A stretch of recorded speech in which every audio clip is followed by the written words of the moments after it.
Et pour y participer, je vais vous demander d'applaudir. Tiens, Christiane Lambert, s'il vous plaît, présidente de la FNSEA. Christiane Lambert, merci beaucoup d'être avec nous.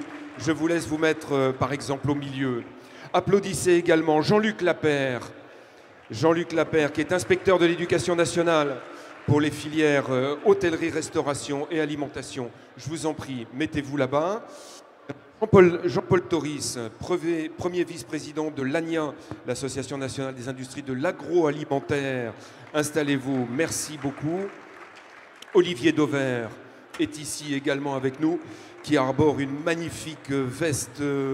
C'est un tartan, dites-moi. La mode est à Glasgow, dit-on en ce moment. La mode est à Glasgow, exactement, bravo. Vous êtes directeur du think tank agroalimentaire Les Échos.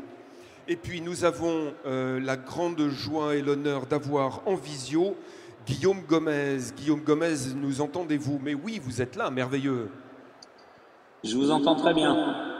Alors, on vous entend parfaitement bien, on va même baisser un tout petit chouïa le volume. On a les oreilles qui saignent maintenant, tout va bien.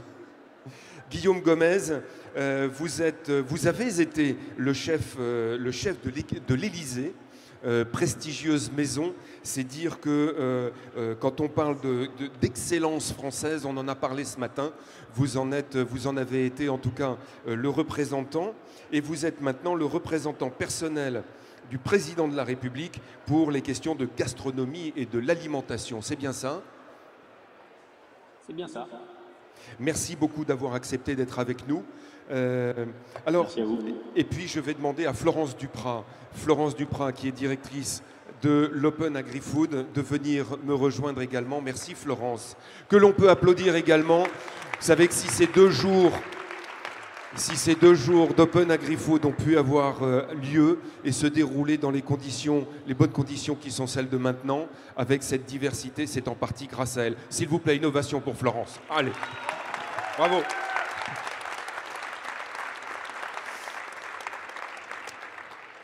Florence, on parle de l'éducation à l'alimentation. Pardon, alors il nous manque un micro. Je vais vous laisser prendre celui-ci. C'est de ma faute, c'est moi qui ai fait le mauvais calcul tout à l'heure. On parle de l'éducation à l'alimentation. C'est un sujet qu'on a déjà dévoilé comme ça un petit peu dans les précédents ateliers. On a dit combien il était important que très jeunes, les petits Français apprennent à bien se nourrir pour faire la différence entre ce qui est bon, ce qui l'est moins, ce qui est profitable pour eux, ce qui ne l'est pas, et ce qui permet de faire vivre aussi l'agriculture intelligemment. Je vous laisse donc le soin de remettre tout ça dans le contexte avant qu'on ouvre la table ronde. Alors oui, l'éducation à l'alimentation, pour nous à l'Open Agri-Food et en particulier pour Emmanuel Vastex, c'est quelque chose de primordial. Qui dans la salle pense qu'il est plus important de savoir lire ou écrire ou de savoir bien manger? C'est quoi le plus important pour bien vivre? C'est savoir bien manger permet d'avoir un esprit éveillé et d'apprendre mieux à compter et à écrire. Et on est persuadé que l'apprentissage et l'éducation à l'alimentation sont fondamentaux pour le devenir des enfants et pour le devenir de la société. Avant, cet apprentissage, il était plutôt dévolu aux familles. Les mamans étaient là, en particulier le mercredi, et on faisait de la cuisine ensemble. De ma génération, c'était déjà le cas. Aujourd'hui, ça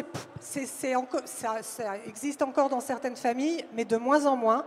On a de moins en moins le temps d'apprendre à cuisiner et à choisir les aliments aux enfants. Et le résultat, on le voit dans les faits, dans les statistiques de médecine. L'obésité est en croissance. Le mal-être des enfants et même l'anorexie sont en partie liés aussi à ces problèmes d'alimentation. Et il devient de plus en plus urgent de réapprendre à bien manger aux enfants. L'Open Agri-Food a donc conçu un programme en réunissant énormément de gens autour de lui pour axer sur 4 axes, a choisi 4 axes pour cette éducation. Le premier, qui est représenté par Christiane Lambert, c'est réapprendre aux enfants à cultiver, c'est-à-dire savoir comment on fait pousser le blé, le maïs, que le poisson, ben, il n'est pas carré en fait, il a plusieurs formes différentes, que pour avoir des tomates, ben, c'est pas en hiver, les fraises, ça se mange.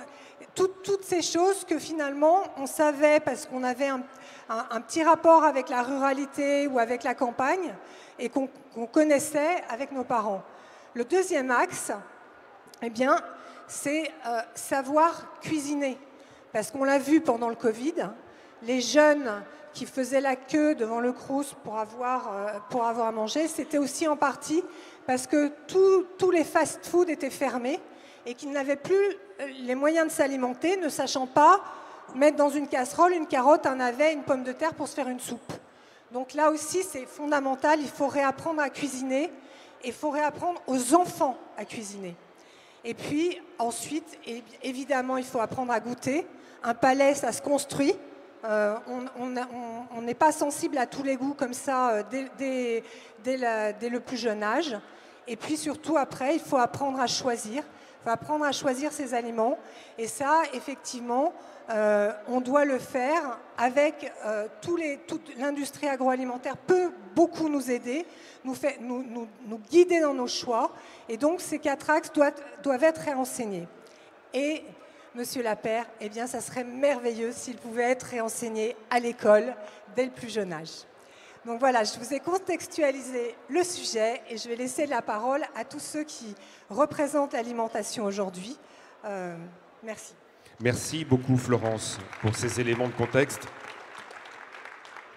Monsieur Lapeyre, eh bien, puisque Florence s'est adressée à vous en premier, je reprends le flambeau et je vous redonne la parole. Vous êtes inspecteur de l'éducation nationale pour les filières hôtellerie, restauration et alimentation.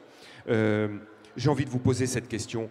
Que faudrait-il, selon vous, ou pourquoi est-ce que ça n'est pas fait? Pourquoi est-ce que l'éducation nationale n'a pas inscrit à ces programmes, comme c'est fait d'ailleurs au Japon et en Finlande? On a des cours, peut-être pas de cuisine, mais des cours pour l'alimentation, pour apprendre l'alimentation.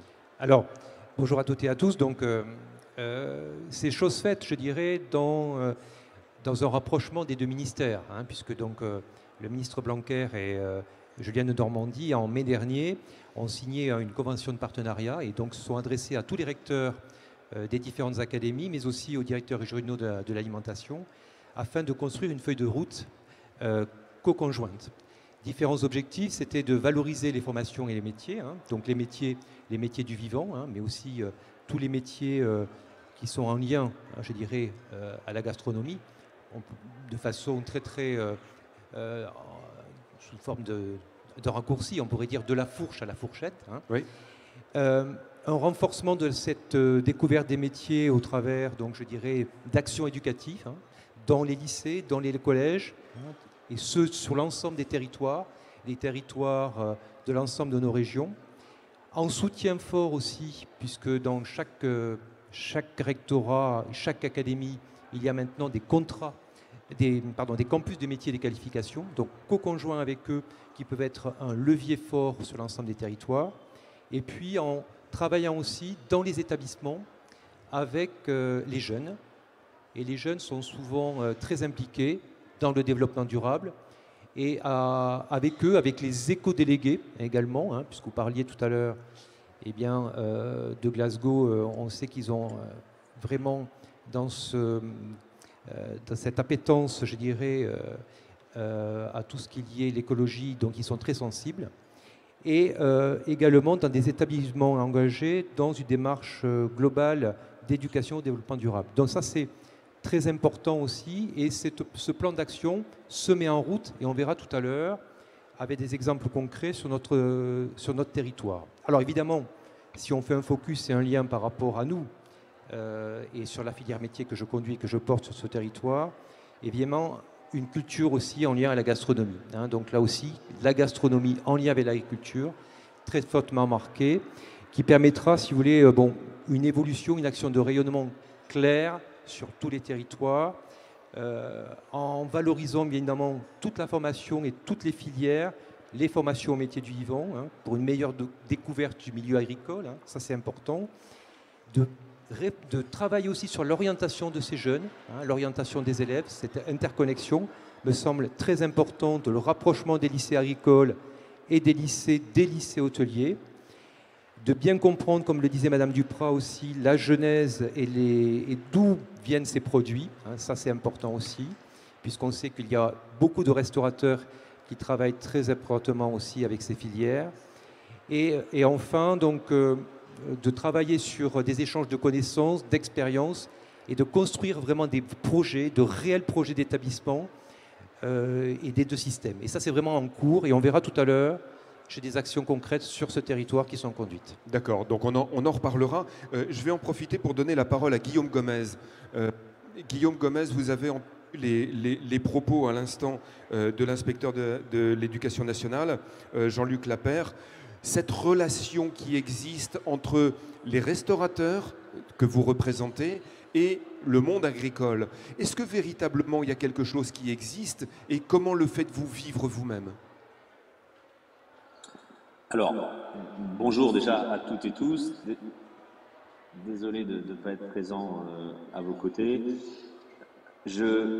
Alors par contre, j'ai le retour en... Je ne sais pas si vous m'entendez bien, parce que j'ai le retour en même temps. Donc, très bien, très bien. Si vous m'entendez. Très bien. Donc, alors déjà, bien évidemment, je suis pour tout ce qui a été dit, puisque, vous le savez, je milite depuis de nombreuses années pour qu'il y ait des cours obligatoires à l'école, pas en périscolaire, pas sur la bonne volonté de toutes celles et ceux qui souhaitent faire ça, puisqu'on le fait depuis plus de 30 ans, les semaines du goût, et même si ça fonctionne pour aller vers quelque chose qui puisse éveiller, ça ne fonctionne pas dans le modèle global alimentaire, et aujourd'hui, avoir des cours de cuisine à l'école pourrait permettre d'avoir une éducation réelle à l'alimentation. Je différencie alimentation et gastronomie, une réelle éducation à l'alimentation, tout simplement pour en faire des meilleurs consommateurs et des meilleurs citoyens. Alors, moi, je précise que je suis devant vous aujourd'hui, pas pour représenter les restaurateurs, mais pour représenter toute cette filière que, monsieur l'inspecteur, vous avez définie de la fourche à la fourchette, même un peu plus loin, de la terre à la poubelle, puisque je travaille et je représente aussi bien nos producteurs, nos agriculteurs, nos semenciers, nos distributeurs, nos transformateurs, nos artisans, et toutes celles et ceux qui vont jusqu'à la méthanisation des déchets. Donc, vous voyez, l'éventail est assez large, et bien évidemment que ce rapport entre agriculture, et je salue Christiane qui est présente sur le plateau, et les restaurateurs, elle est essentielle, cette rencontre. Et c'est vrai que mon rôle aujourd'hui est peut-être de se faire rencontrer et que certaines personnes se parlent, celles et ceux qui ne se parlaient pas, et on sait qu'on a des efforts à faire de chaque côté, et c'est pour ça que c'est ensemble que nous pourrons aller vers le modèle alimentaire français que nous souhaitons, et nous travaillons depuis de nombreuses années avec Christiane et avec d'autres, je salue également Jean-Paul de Toris que je connais bien, pour aller vers ce modèle alimentaire français que l'on doit définir ensemble. Et aujourd'hui, nous savons que notre assiette a un impact sur nous, sur l'autre, sur l'environnement, et donc il y a un amont, il y a un aval à cette assiette, et que nous devons ensemble travailler pour aller vers quelque chose de plus juste. Et là où je rejoins l'Open Agri-Food, on se connaît aussi depuis longtemps, et on est d'accord là-dessus, c'est que ça passera obligatoirement par l'éducation. Donc je suis ravi de savoir que l'éducation nationale est prête à nous suivre sur ces combats, parce qu'il faut que ce soit une volonté politique de rendre obligatoire des cours de cuisine du plus jeune âge, juste peut-être à la 3e, obligatoire à l'école, dans les programmes, non pas pour en faire des chefs de cuisine, tout simplement pour en faire des meilleurs consommateurs et des meilleurs citoyens. Parce qu'à travers la cuisine, à travers cette gastronomie, on parle terroir, on parle territoire, on parle histoire, on parle français, on parle mathématiques, on parle de nos producteurs, et ainsi de suite, et on parle de ce modèle alimentaire qui fait aujourd'hui la France.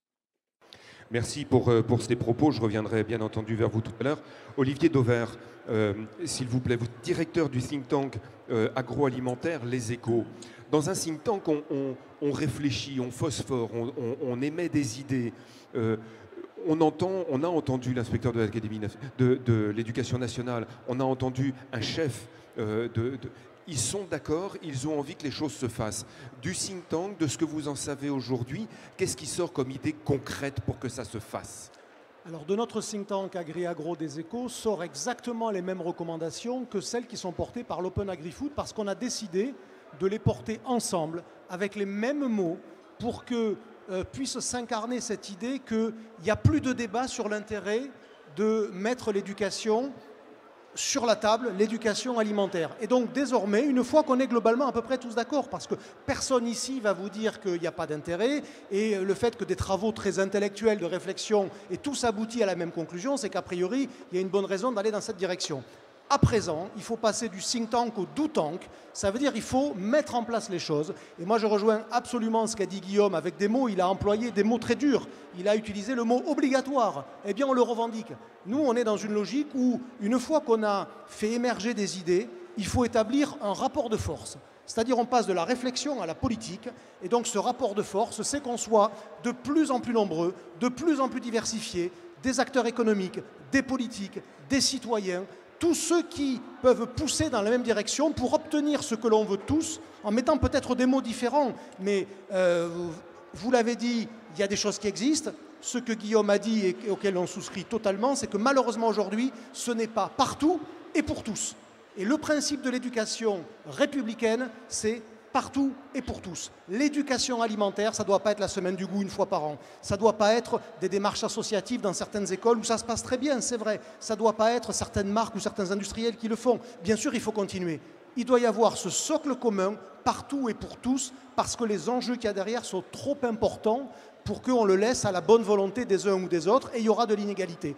Donc c'est pour ça qu'à présent, nous, on appelle à l'idée d'établir un rapport de force sur le sujet et pourquoi pas, comme on l'a fait d'ailleurs sur l'origine, d'écrire une espèce de manifeste, un manifeste pour l'éducation alimentaire partout et pour tous. Parce que ces deux mots-là, ces deux expressions-là, elles ont tout leur sens. Et si ce mouvement est poussé par des tas d'acteurs, par des industriels, à titre individuel, par leurs représentants, par tous les syndicats agricoles, par des citoyens, par des assos, et bien dans ces cas-là, on mettra en rapport de force politique avec le politique pour espérer, comme Guillaume l'a dit, que demain, il y ait des cours d'éducation alimentaire dans le programme scolaire et pas à côté, c'est dans le programme.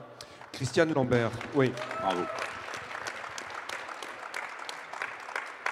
Christiane Lambert, vous représentez une grande part des agriculteurs qui œuvrent en France aujourd'hui, le monde agricole. Compris par ce qui vient d'être dit, vous êtes par la force des choses évidemment associés, mais plus encore, je sais que vous êtes une militante de ça. Qu'est-ce que vous préconisez pour que cette obligation à laquelle a fait référence Guillaume Gomez tout à l'heure puisse devenir une réalité? D'abord, ravi de vous retrouver ici tous à l'Open Agri-Food. C'est pour moi un plaisir toujours et puis un peu un pèlerinage. Chacun comprendra. Je salue la grande évolution et puis les thèmes que vous avez choisis. Moi, je m'associe pleinement à l'ensemble des travaux qui sont conduits et sur cette thématique, vous avez raison de le pointer. Alors, pour évoluer, que faut-il faire? Guillaume, elle l'a dit avec le punch qui le caractérise. Oui, c'est vrai que nous aurions tous intérêt à ce qu'il y ait davantage de connaissances et d'éducation des jeunes enfants à la cuisine et au plaisir de cuisiner. Je ne dis pas à l'art de la cuisine, parce que certaines émissions de télé-réalité avec de la cuisine, c'est des plats que personne, ou enfin peut-être pas tout le monde, n'arrive pas à réaliser. Qu'est-ce qui peut convaincre un politique de prendre cette décision? Peut-être plusieurs constats. Bon, le premier, c'est que la crise Covid a montré que les personnes en bonne santé résistent mieux que les personnes qui ont des fragilités, quelles qu'elles soient. Obésité, cholestérol, surpoids, etc. Ça, c'est un premier élément. Ça a été beaucoup communiqué. Et puis, comme le dit notre ami Éric Orsena, nous sommes ce que nous mangeons. Ne pas connaître ce que l'on mange, ne pas se connaître soi-même.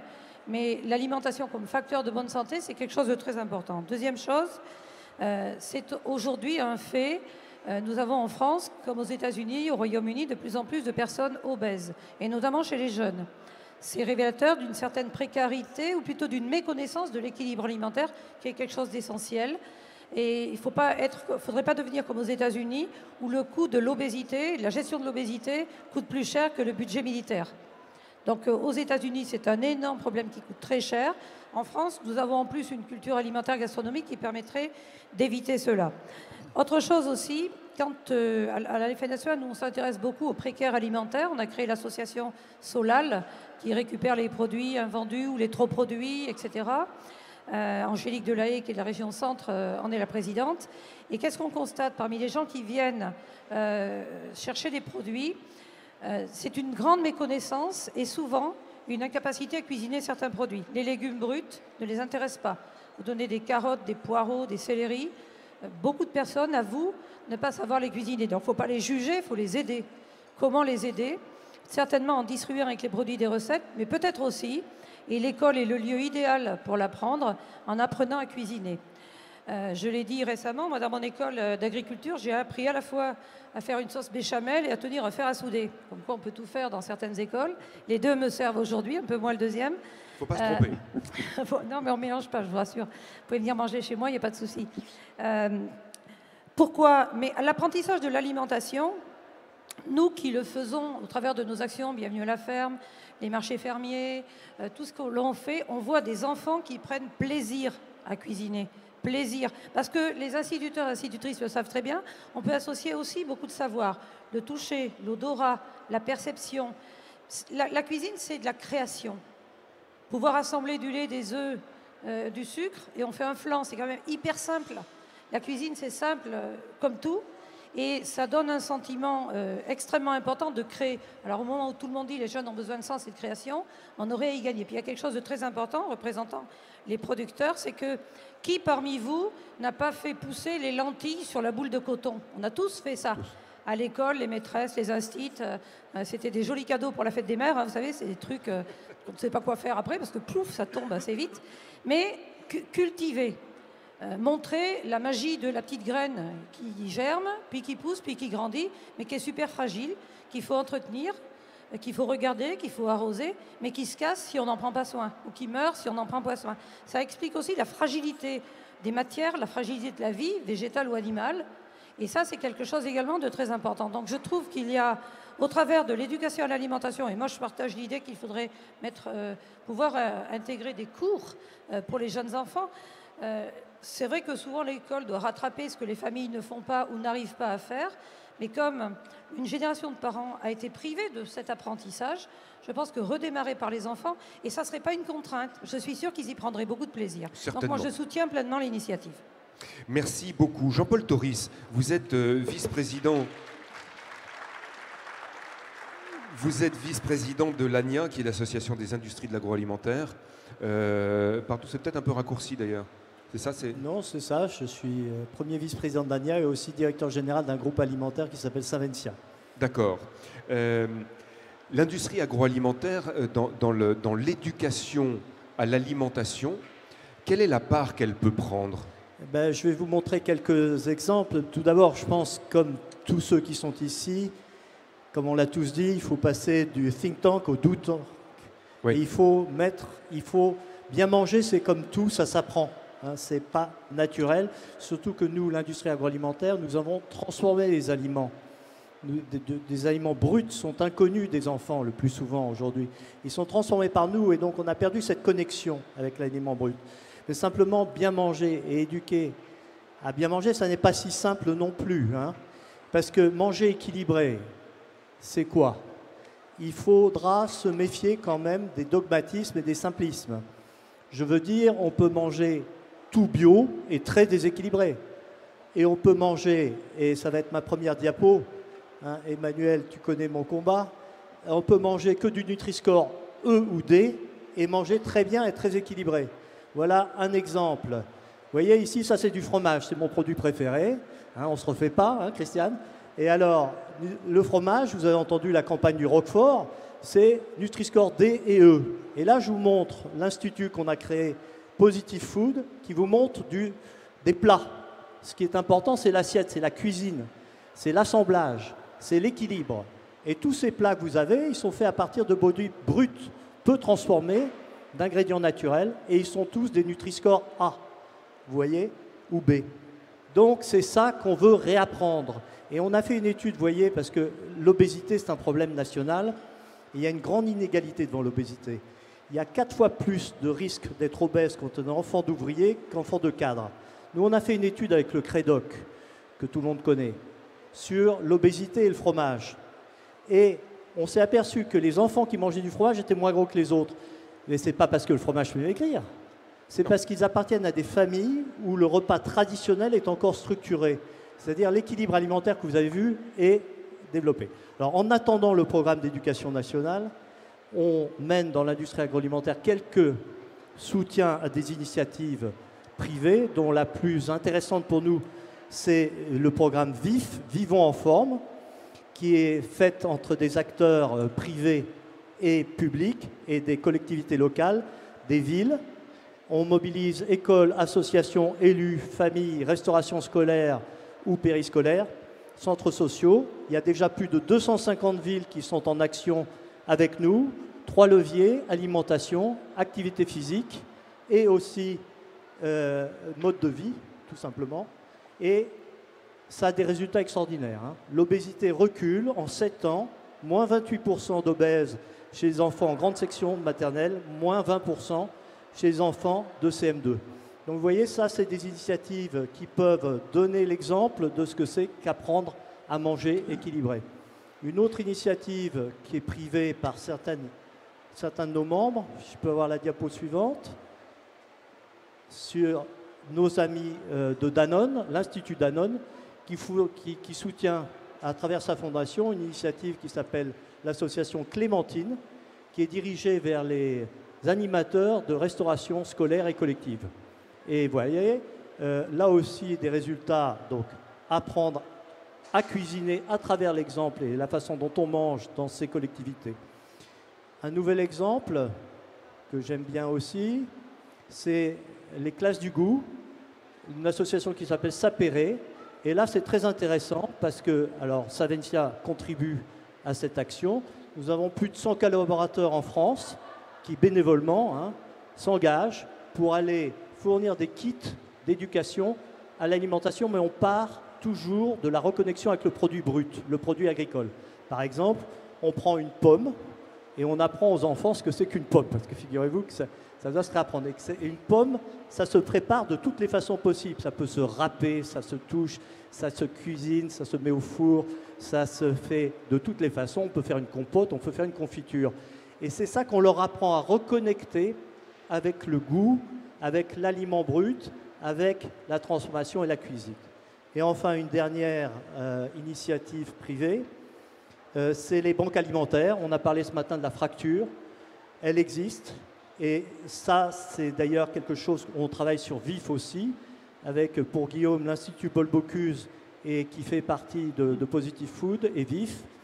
On va aussi apprendre à cuisiner avec peu de moyens, à cuisiner équilibré avec pas beaucoup d'argent.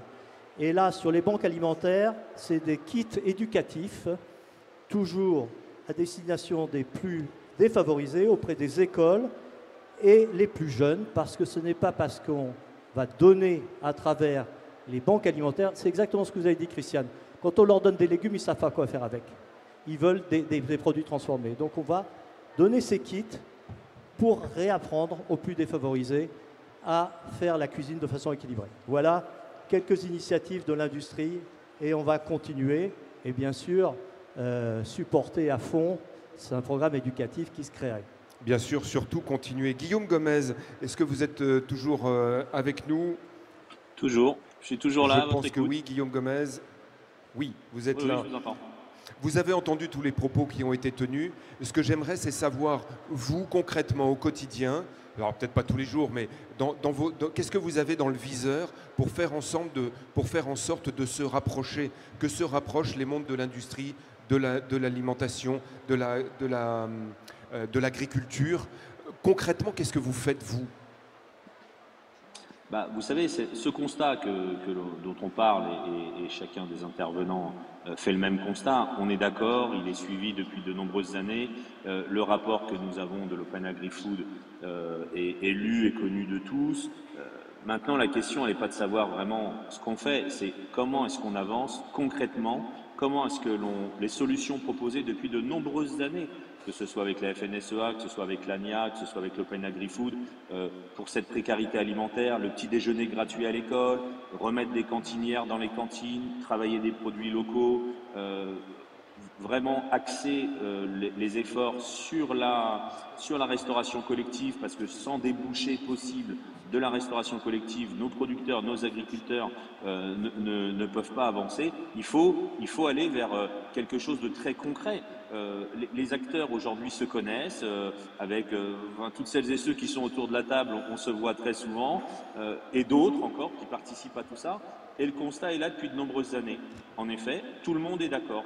Vous le savez, puisque c'est un chiffre de l'Open Agri-Food, enfin c'était celui de l'année dernière, les problèmes liés à l'alimentation, au diabète, cholestérol coûtent aux Français un peu plus de 20 milliards d'euros par an. Alors, est-ce qu'on ne pourrait pas se dire qu'une partie de cet argent pourrait servir justement le souhait que nous avons tous d'une éducation à l'alimentation, parce que ça passera obligatoirement par l'éducation. Sans cours d'alimentation, de nutrition, de cuisine, appelez ça comme vous voulez, mais de sensibilisation à une alimentation plus saine pour soi, plus saine pour l'autre et plus saine pour l'environnement, on n'avancera pas. Et on peut se refaire encore des tables rondes, des tables carrées, des rendez-vous, des visios, tout ce qu'on veut.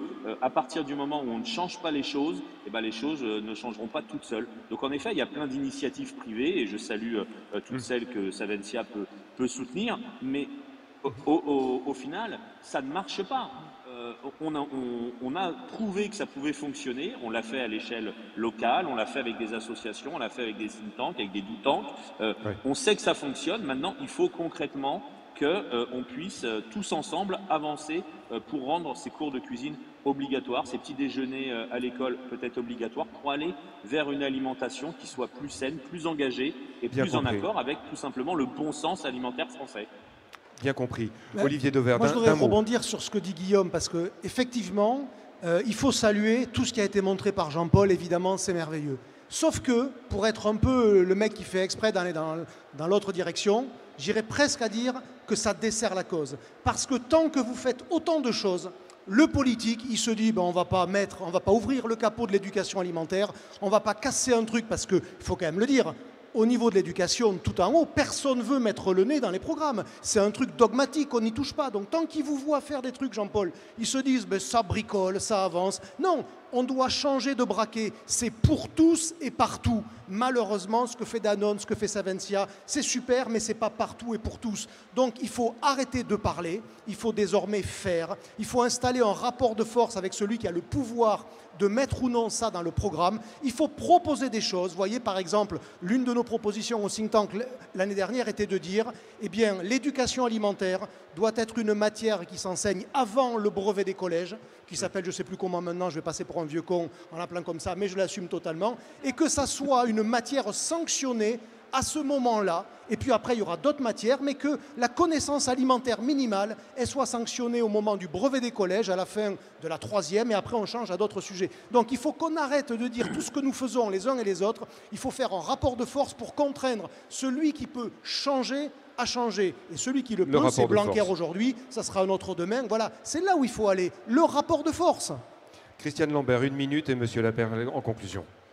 Le rapport de force. Je suis limite syndicaliste quand je dis ça, Christiane.